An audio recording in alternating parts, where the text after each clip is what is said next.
हकीम बाबर की ये शादी बुनियादी तौर पर एक तशहीरी प्रोग्राम है। चम्मच हम खा ही लेते हैं, जब खा लेते हैं तो फिर हमें हमारा रिजल्ट जो है निकलता है। इस उम्र में शादी और फिर यूं फोटो शूट, इसके पस पर्दा मकासद क्या है?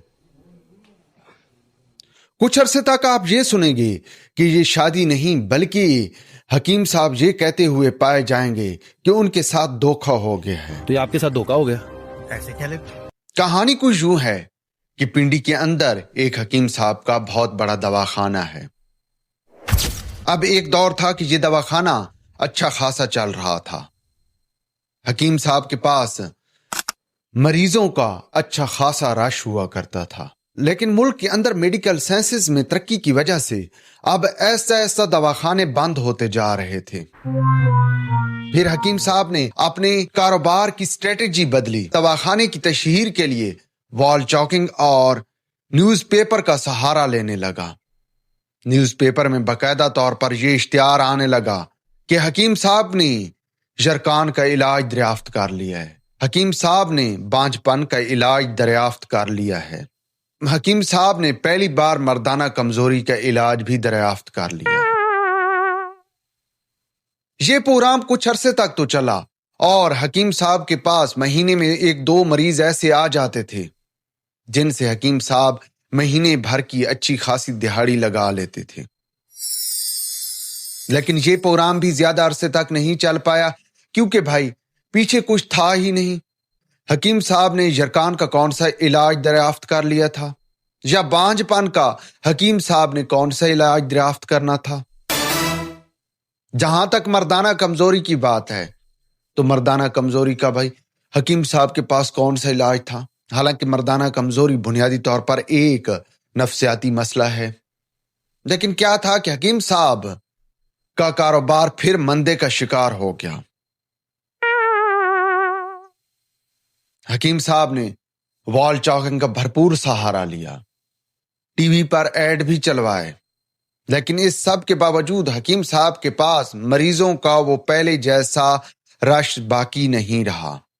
अब हकीम साहब एक जानिब हकीम लोहापाड़ को देखते, लोहापाड़ का जो मजून है टन टन, उसकी भी अच्छी खासी सेल है। अब हकीम साहब ने हकीम लोहापाड़ को स्टडी करना शुरू किया कि टन टन की फरोख्त के पीछे राज क्या है।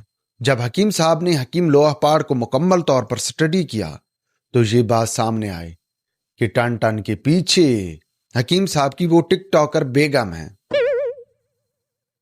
जिनकी वजह से हकीम साहब का दवाखाना चल पड़ा है और हकीम साहब की इस वक्त फैन फॉलोइंग भी लाखों में चली गई है। अब हकीम बाबर ने सोचा क्यों ना ऐसा ही कोई काम किया जाए। नुस्खे खाता रहता सारा दिन, हम कोई मजून तैयार करें एक चम्मच हम खा ही लेते हैं। हकीम साहब ने अपने दवाखाने की इस्तकबालिये पर एक खातून बैठा रखी थी। अब ये रिसेप्शनिस्ट बुनियादी तौर पर तलाक याफ्ता थी।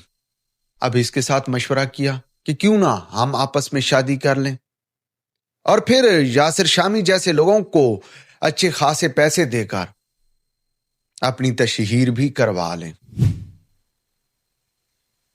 और यही स्ट्रेटेजी लेकर ये दोनों मैदान में उतरे। इन दोनों ने बाकायदा तौर पर शादी कर ली।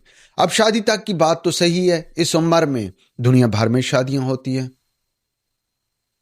लेकिन क्या है कि यहां पर हकीम साहब की उम्र या उनकी जिस तरह बाल सफेद हो चुके हैं, इस हवाले से ये शादी काफी ज्यादा बहस व मुबाहिसे का बायस बन रही है।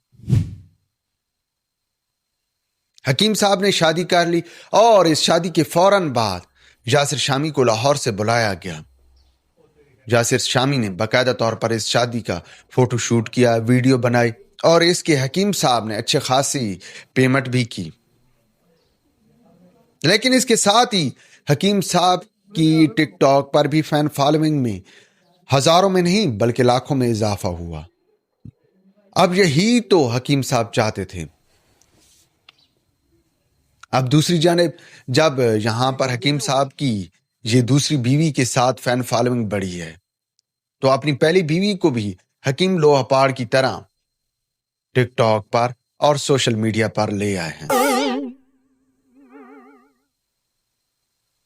لیکن آپ یہ کہہ سکتے ہیں کہ یہ شادی باقاعدہ طور پر ایک بزنس پلان کے تحت کی گئی ہے اور اس کے پیچھے صرف اور صرف وہ مردانہ کمزوری کا علاج ہی دنیا کے سامنے شیئر کرنا ہے، جس کا ہم پہلے چرچا وال چاکنگ کی صورت میں دیکھتے تھے اور اب ہم سوشل میڈیا پر دیکھ رہے ہیں۔